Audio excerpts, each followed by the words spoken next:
Class 10th exercise 2.5 का question number 3 start करने लगे हैं। If alpha beta are the roots of the equation, अगर अल्फ़ा बीटा इस इक्वेशन के रूट्स हों, then form an equation whose roots are this one. तो हमें ऐसी इक्वेशन फॉर्म करें जिनके रूट्स दिए गए हैं अल्फ़ा स्क्वायर और बीटा स्क्वायर हों। अगर अल्फ़ा बीटा इस इक्वेशन के रूट्स हैं तो हमें पता है कि इसका सम क्या होगा। रूट्स का सम आएगा p माइनस पी, क्योंकि माइनस बी बाई ए होता है, जबकि प्रोडक्ट आएगा इसका q c बाई ए होता है, a की वैल्यू 1 है। अब चलते हैं क्वेश्चन की तरफ। फॉर्म्स इक्वेशन, कैसी इक्वेशन हमने फॉर्म करनी है, x square minus s x plus p is equal to 0, यानी एस और अगर हम पी की वैल्यू फाइंड करके इस इक्वेशन में पुट कर दें तो हमारा रिक्वायर्ड रिजल्ट आ जाएगा। अल्फ़ा स्क्वायर इस वक्त मेरे पास एज आ अल्फ़ा यूज़ करेंगे हम, और बीटा स्क्वायर एज आ बीटा। तो सम क्या होगा मेरे पास, सम आ जाएगा इन दोनों को ऐड करने से, अल्फ़ा प्लस बीटा को ऐड करने से। Alpha square plus beta square की वैल्यूज़ मेरे पास मौजूद नहीं है। अगर वैल्यूज़ मौजूद नहीं है तो मैं इसमें प्लस 2 अल्फ़ा बीटा कर लूँगा और माइनस 2 अल्फ़ा बीटा कर लूँगा।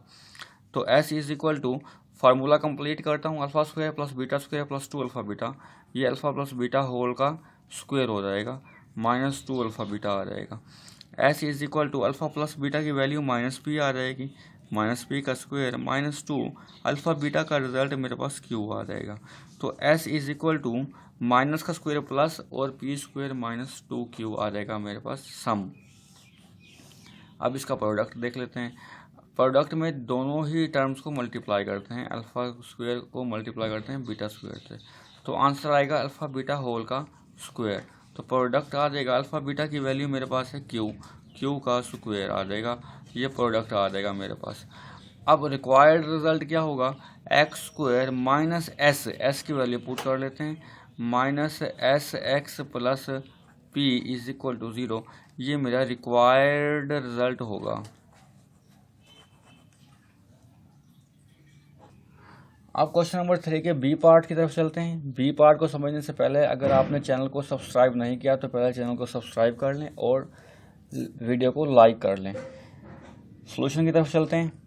मेरे पास अल्फ़ा बाय बीटा दिया गया है कामा और beta by alpha, sum find करेंगे, पहले दोनों को ऐड कर लेते हैं, alpha by beta plus beta by alpha.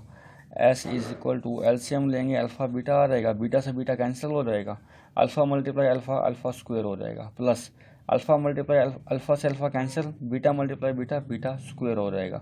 आपको पता है alpha square plus beta square की वैल्यू हमारे पास मौजूद नहीं है, तो कंप्लीट स्क्वायर करने के लिए प्लस 2 अल्फ़ा बीटा ऐड कर रहा हूँ और माइनस भी 2 अल्फ़ा बीटा कर दूँगा, ताकि मेरी एक्सप्रेशन में कोई फ़र्क ना पड़े। फार्मूला को कंप्लीट कर लेता हूँ, अल्फ़ा प्लस बीटा होल का square minus 2 alpha beta by alpha beta.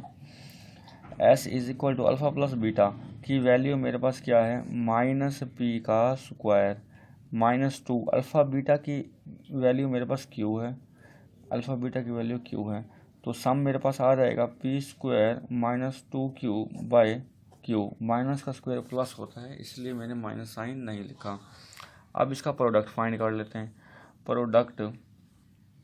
इसका प्रोडक्ट क्या होगा, प्रोडक्ट इन दोनों टर्म्स को मल्टीप्लाई करने से आएगा, alpha by beta multiply beta by alpha से अल्फ़ा कैंसिल, बीटा से बीटा कैंसिल, प्रोडक्ट मेरे पास 1 आ जाएगा।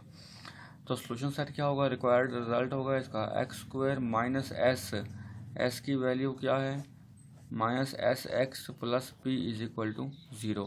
क्यू से बोथ साइड मल्टीप्लाई करते हैं, q multiply x square minus q cancel हो जाएगा, p square minus 2 q x plus q 1 ज़ा क्यू इज इक्वल टू 0, ये रिक्वायर्ड रिजल्ट होगा।